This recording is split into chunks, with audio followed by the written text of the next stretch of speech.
इस्लामाबाद में media briefing के दौरान निगरान वजीर खारजा अब्दुल्ला हुसैन हारून ने कहा कि IMF से फंड लेने और चीन से मुताल्लिक अमरीकी बयान नामुनासिब है। पाकिस्तान अमरीकी सेक्रेटरी के बयान को मुस्तरद करता है। पाक चीन दोस्ती में किसी को मुदाखलत नहीं करने देंगे, न ही CPEC मंसूबों में रुकावट बर्दाश्त करेंगे।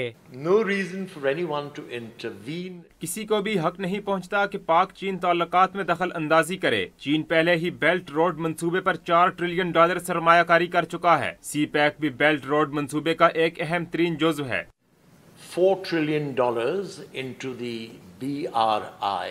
निगरान वजीर ने कहा कि पाकिस्तान को अमरीकी इमदाद की जरूरत नहीं, न ही अमरीकी पैसों पर हमारा इन्हिसार है। अमरीका ने हमेशा डू मोर का मुतालबा किया। डू मोर का मुतालबा करने वालों ने खुद क्या किया। अब्दुल्ला हुसैन हारून ने कहा कि IMF के पास जाना निगरान हुकूमत का मैंडेट नहीं, ये नौ मुंतखब हुकूमत का काम होगा। कैमरामैन बिलाल खान के साथ नवीद सिद्दीकी, डॉन न्यूज, इस्लामाबाद।